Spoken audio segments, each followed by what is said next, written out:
Okay, now I'm going to give an analysis of the poem As I Grew Older by Langston Hughes. It starts off, it was a long time ago. A long time ago could be talking about the past of the narrator. It could be talking about the past in history. We don't know when. I have almost forgotten my dream. We're talking about a dream, talking about what a person wants to achieve. Line 3. But it was there, then, in front of me. What was there, then, in front of me? The dream. Person has a dream, he has a vision, an ideal in front of him, bright like the sun, something that is a very strong goal. My dream. Okay, again, we've got the repetition of the word. When you repeat a word, you make it more important.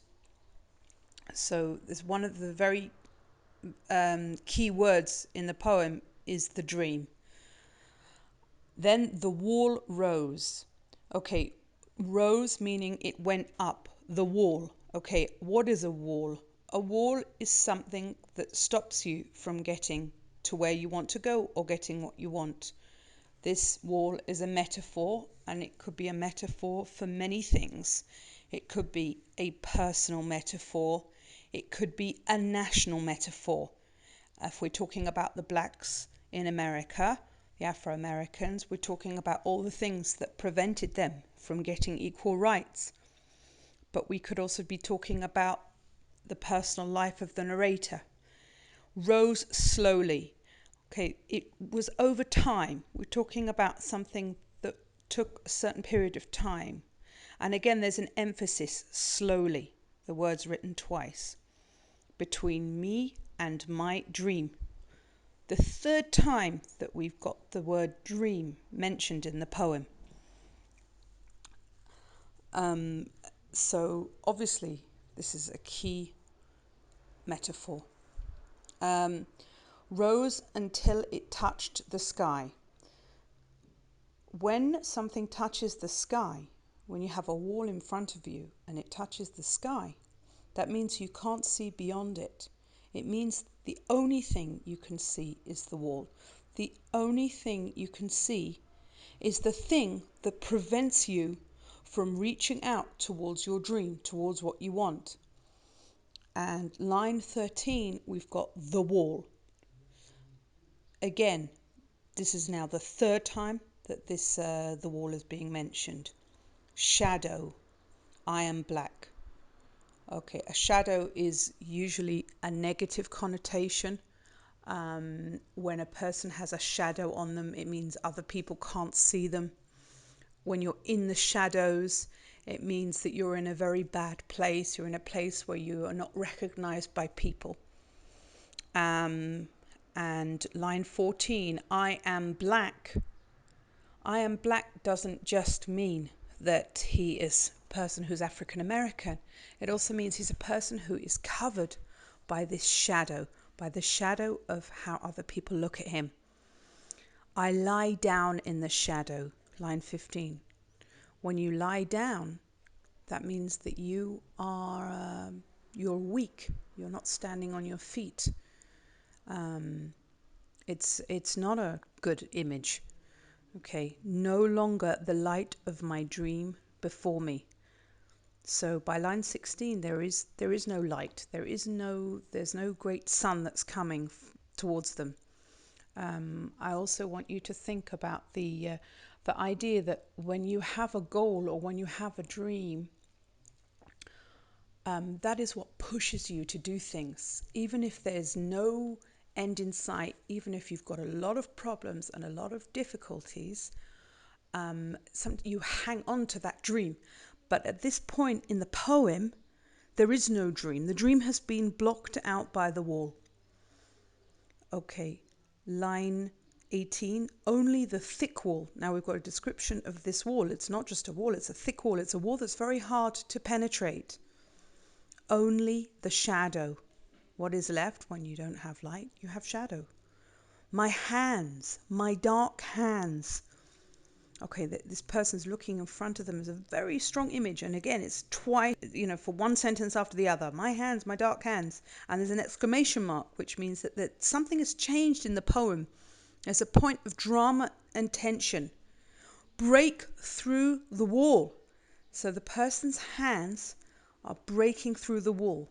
Find my dream. There's like a desperation here. Help me to shatter this darkness. I don't know who it's talking about. It could be that my hands help me to shatter this darkness. Or it could be calling on other people. It could be calling on the nation of Afro-Americans to help him shatter the darkness.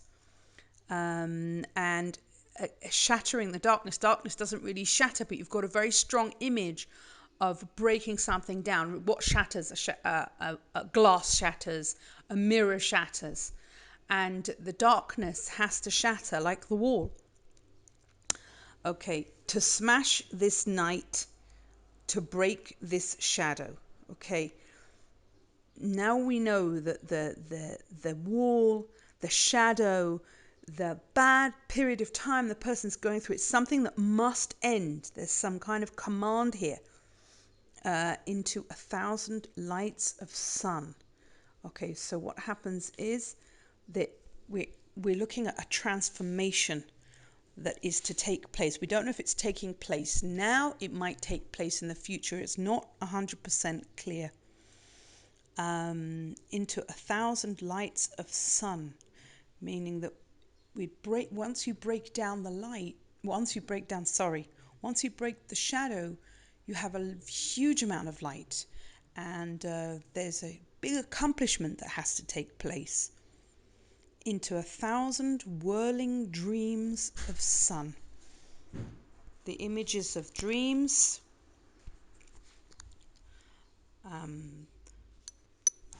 When something whirls, it spins around in the sky. And a dream, why would there be 1,000 whirling dreams? Well, it could be that the poet dreams of a lot of different things, that he has dreams and ambitions for himself, for his family, who knows? Or it could be individual dreams of different people who want to achieve something. But 1,000 whirling dreams of sun, the end is definitely positive because the sun has taken over the darkness. I just want to go back over, now I've gone through the poem, over the images again. Just that we understand that there are 4 key images that we have to remember in the poem. We have the image of the dream, okay? The dream that was a long time ago, and then there's the image of the sun, of something that shines, that something's in front of you, something you can see from a long distance. And then we have the image of the wall that blocks out the dream, that blocks out the light, the wall that tries to crush the hope of the person. Okay, you can count the number of times wall is written. It's written a lot.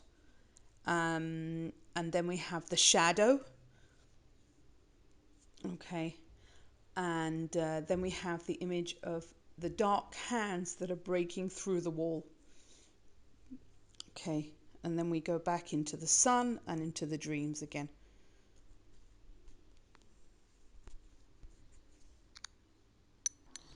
The poem is written in very short sentences. And usually when you have something short, it's usually you don't want to waste your words. You're saying something which is important, which is urgent. When you talk to a person, you want them to do something. You don't say, "Oh, would you mind if you could just go over there and pick up that glass and pour me a nice cool glass of water?" You would say, if you really want water, you say, "Go get me water. I need water."